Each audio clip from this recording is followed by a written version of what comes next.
What have you seen in Bernard that has made him so effective as a first year running back? Well, he's quick, and you know he's got a he's a slasher. If you don't fit your gaps perfectly on him, he'll find that spot, and he's just very good. You know, a little bit like CJ early on in his career. You know, CJ was a guy that would kind of stop his feet, and you know he had that ability to accelerate and explode, and that he's got that ability to do that. I mean, he's a very good football player that's gotten confident, more and more confident. But big group up front that he's running behind, big, strong, physical guys. So you got to give him a lot of credit. But he's you know, again, well coached. They know what they want to do, and they play within their scheme. But a very, very talented player.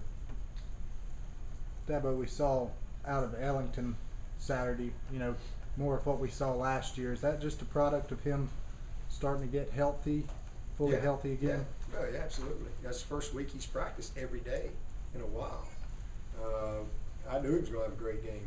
I knew he was going to have a great game. That's why I made him captain. You know, he was just dialed in.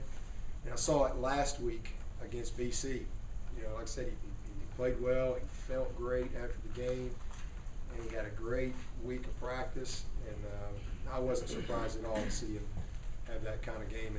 And I think he's going to have a great second half of the season. I mean, heck, he's on his way.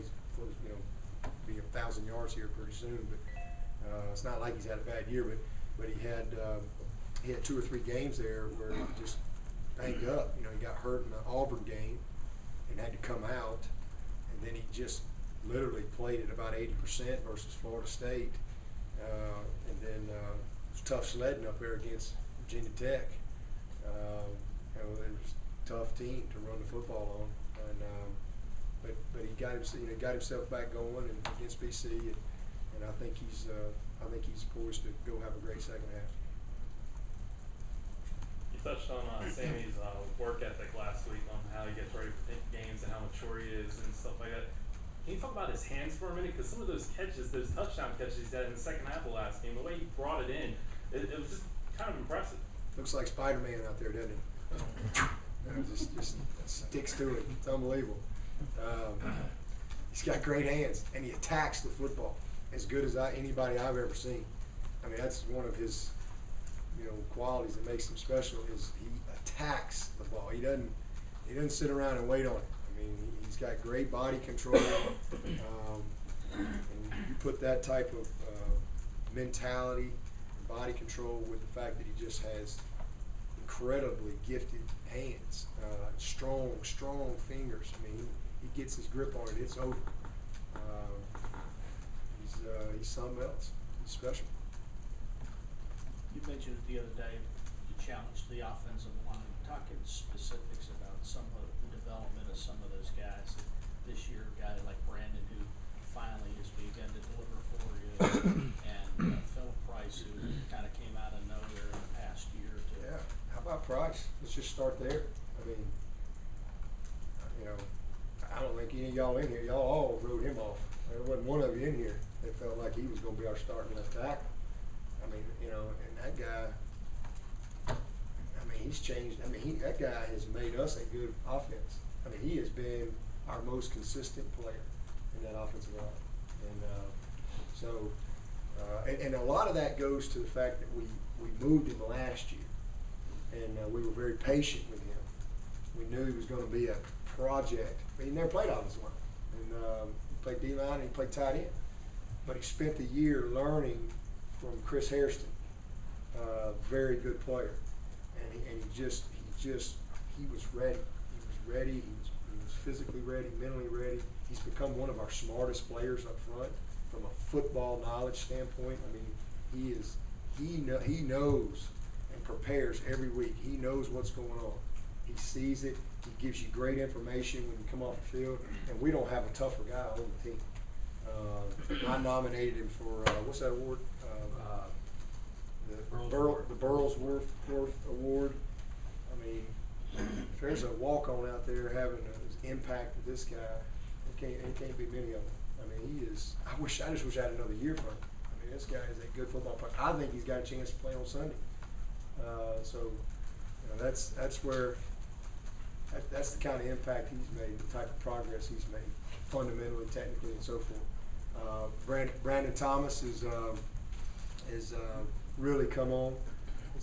That's been a big positive in our football team, to see him finally decide that he wants to be a good player, and he's having fun, he's preparing, he's studying, and you know, he's answered the bell for us, and it's allowed us to develop some depth in that offensive line. We needed somebody else to really come on for us, and because now we've got some options as far as who we can move to tackle, left to right tackle, guard, center. We've got a good, solid group that we can move around as situations present themselves throughout the course of the season.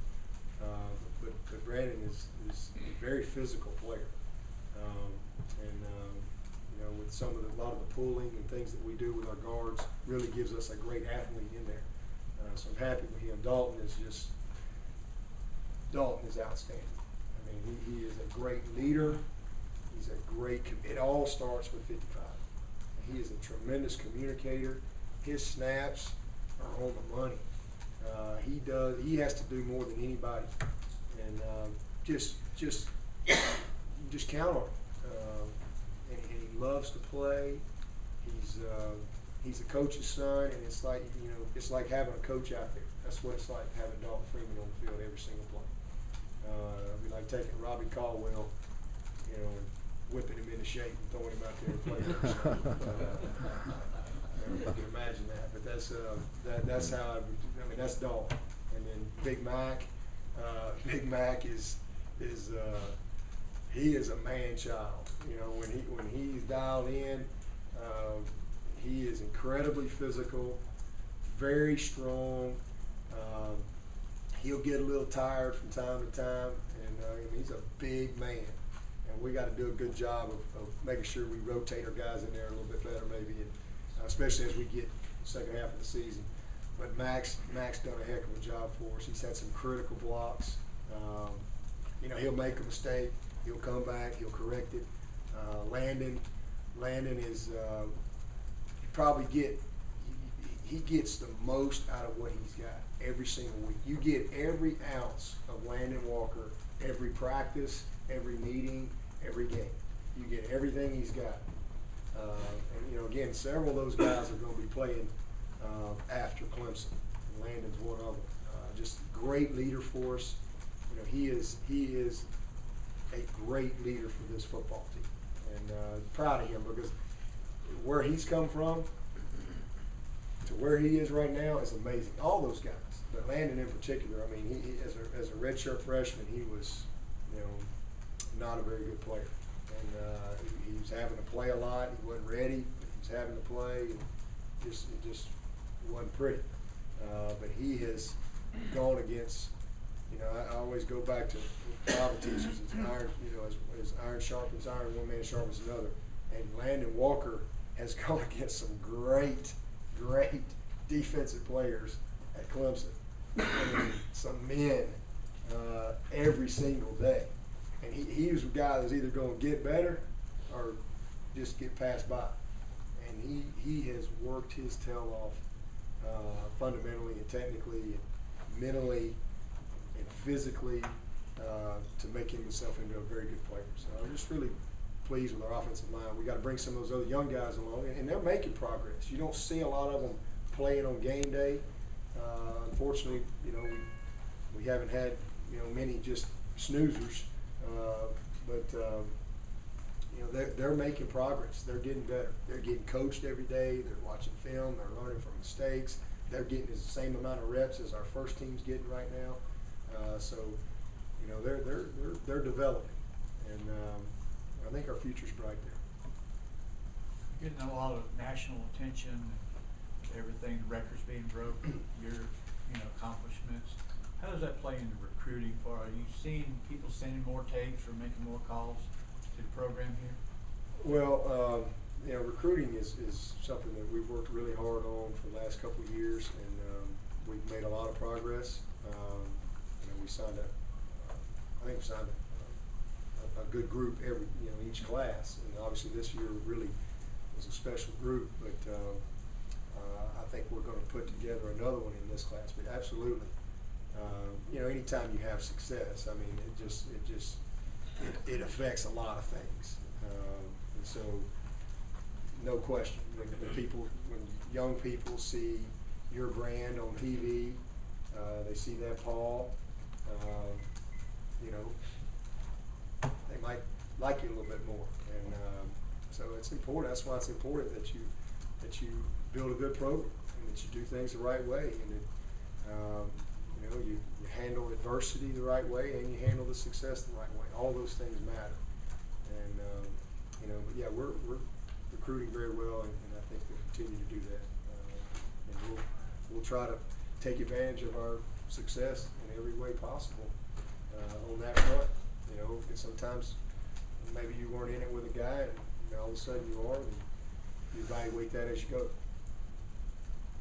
One of your goals coming into the year for the defense was to force more turnovers, and your plus minus is on the plus side. But what are you feeling now, 7 games in? Well, I was disappointed up there in Maryland because that's the first game we've lost the turnover margin, and that's a big part of our plan to win. I mean, we've done a good job there.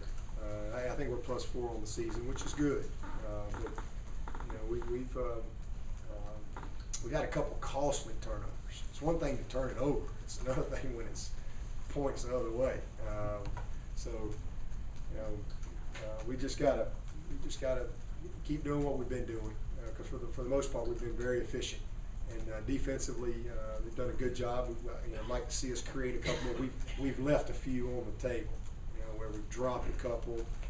We've had a ball or two on the ground we can come up with, and so we gotta get a little bit more stingy in that area, take advantage of those opportunities. Is it fair to say this is the biggest challenge your offensive line will face athletically this week? Well, they're again, they're as good as anybody we played. Florida State is very talented. Virginia Tech, I mean all those guys.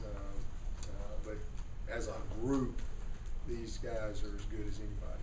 And again, every one of them gonna play on Sunday. Every single one of them, no doubt. So this will be a big task, and we got to take care of our quarterback. We can protect our quarterback.